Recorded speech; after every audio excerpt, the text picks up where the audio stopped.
Welcome back to Community BattleCast PrimeTime. I'm your host Doomtaker. In this episode we got your news, mod, and fan art, and your BattleCast fix, so let's get into this. First, let's get some of the other news out of the way before we jump into the CNC free-to-play stuff. EA has re-released all the previous Command & Conquer games in the series. CNC The Ultimate Collection was released on October 2nd and includes Tiberian Dawn, The Covert Ops, Red Alert Counter-Strike, Red Alert The Aftermath, Tiberian Sun Firestorm, Red Alert 2, Yuri's Revenge, Renegade, Generals, General Zero Hour, Tiberian Wars, Kane's Wrath, Red Alert 3 Uprising, and Tiberian Twilight. Still no Soul Survivor? It was Westwood's attempt to create a deathmatch style CNC, but why are they always trying to bury that one? But I digress. The game also includes a total soundtrack collection, commemorative artwork, and early access to the free-to-play game. I'll get to that one here in a minute. All the games have been updated to run on Win 7 and Vista, and is available in a physical and digital copy for $49.99. If you're missing some titles from the series,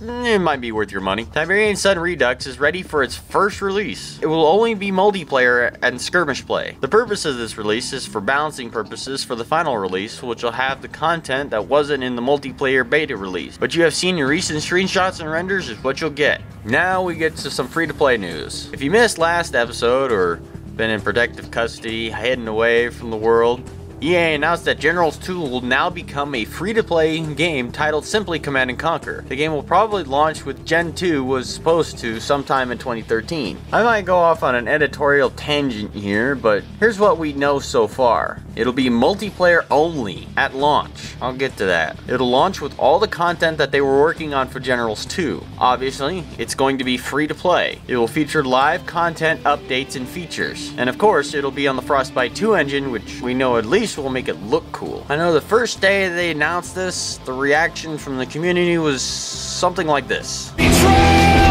And to be honest, I was ready to jump on the bandwagon. I gave Command & Conquer 4 a chance. I was deployed in Afghanistan when they announced it, so I didn't really have as much internet access as everyone else did. I thought, hey, this could work. It's a little different, but yeah, you know what? I'm willing to give it a chance. And I was really disappointed. So when they changed this one to free-to-play, and they stripped out the single-player campaign at launch for more focus on the multiplayer and possibly esports stuff, I was a little upset. But despite all that, I'm willing to give this a try.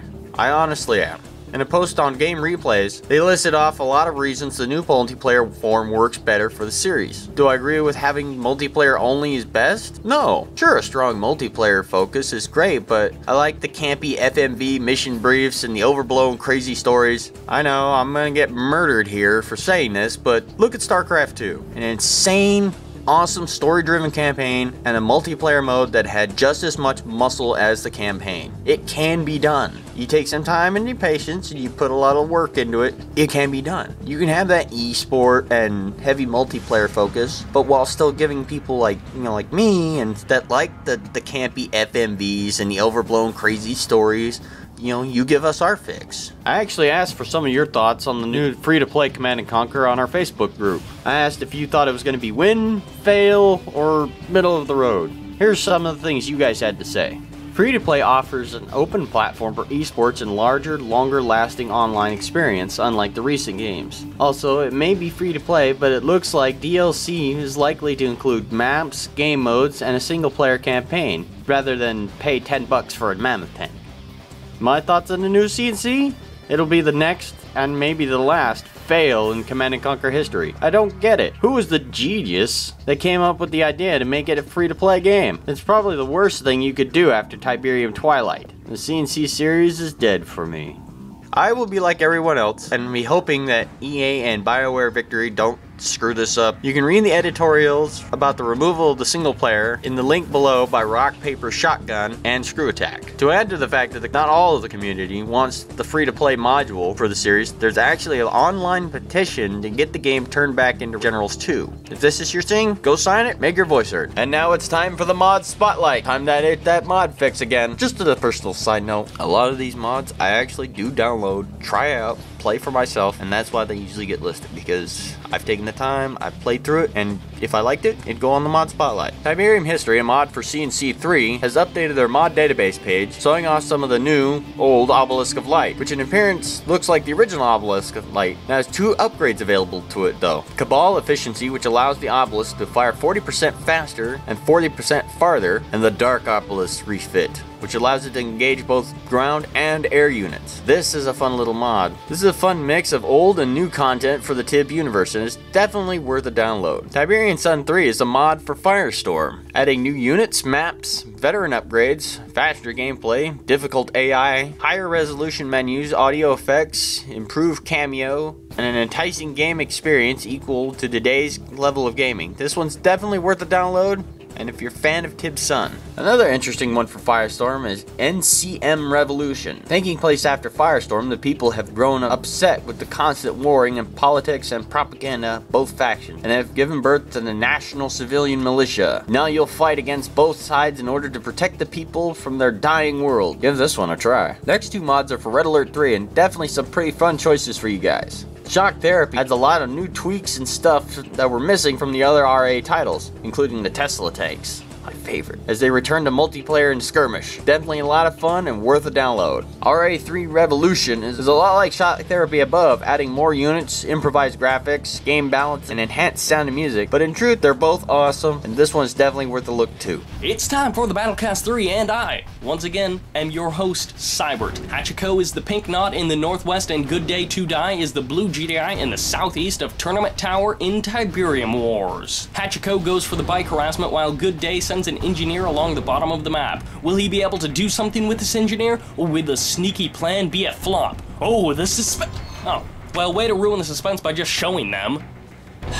Good Day pushes his advantage to deal some more damage to Hachiko, but some well-controlled fanatics help Good Day's forces to die. Good Day pumps out 2 more MCVs and advances towards Hachiko's fields, where he sets up shop with dual refineries and sonic emitters. Tier 3 base defenses hold down both sides of the Midwest Tiberium field. What's next? It's an Orca tech switch, but it's not enough to hold Hachiko, and our GDI player must tip his hat, Good Day, on his way out. Let's switch it up with some Kane's Wrath action between Tomer, the green marked of Kane, in the bottom side of Tournament Decision, while all the way in the top right side is Spec as the Cyan GDI. Attack bikes and pit bulls are the opening units of choice, followed up closely by the other tier 1 vehicles and expansions. Tomer moves in with Scorpions in the north, baiting Spec into Tiberium Vein detonation. It's not enough, and when the Scorpions actually engage, they are met with heavy resistance. An Awakened EMP locks down some of the units, while Scorpions deal damage to the Harvesters. At the same time, Tomer engages Spec's expansion with bikes and is able to decimate Spec's economy. Despite the setback, Spec is able to soundly defeat Tomer's forces around the map, until Tomer follows it up with a Redeemer, Spectres, and a supercharged Venoms,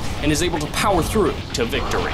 We've done Tiberium Wars and Kane's Wrath, which means it's now time for a 2v2 in Tiberium Twilight, with Noob of You and Soligo as GDI versus A-Train 250 and Sondista as Nod. The map is Bone Chill Basin. GDI is able to claim some military vehicles, but the early point lead goes to Nod as they claim more Tiberium and control points. The GDI team isn't to be beat quite that easily, and they turn the game around to take the lead. Both teams have made it to Tier 3, and GDI still has a strong lead, but the Nod team rallies together and begins climbing back into the game. Nod continues to power along and claim all 5 control points, which allow them to rapidly catch up and surpass the GDI team. GDI tries to make a final turnaround, but it isn't enough to master the points in this game. GG. And now it's time for community fan art. nodsoldiergirl has been searching through DA again, and she's handed me a whole handload of fan art for you guys, so let's get to it. First up is a Yuri Lasher tank render by BobJoe275. Next is an awesome render of an Allied Prism tank by Rick BK. Aircraft Killer is back in the fan art section again with this great picture of a Tib Dawn era power plant. And Skeleton also returns in this episode with an awesome sketch of a badass looking Nod soldier. Here we have another Lego tank from CNC. This one is an Allied Tank Destroyer by SOS-101. Next is the Hand of Nod by Pyrock. Nod everywhere. And this funny one by Tom Kovatis. Next is an awesome Nod propaganda poster by Warp Derp. And last but not least, NSG found another pony one. Pony Alert 3 by BB Kenobi. And I gotta admit, it's funny. And unfortunately, this ends another episode of Community BattleCast Primetime. As I said on Facebook, we appreciate you guys being patient with us and still being supportive of the show. But, you know, life gets to everybody every now and then. I know myself, nodsoldiergirl, and Sybert, we're all pretty busy. We were trying to get this episode to you guys, so like I said, thank you very much for being understanding of us. Thank you for supporting the show, and as always, if you have news, mod, or anything Command & Conquer you want to share with the community, feel free to reach nodsoldiergirl at her email, nodsoldiergirl@hotmail.com, or you can check out our Facebook group. And we'll see you guys on the battlefield.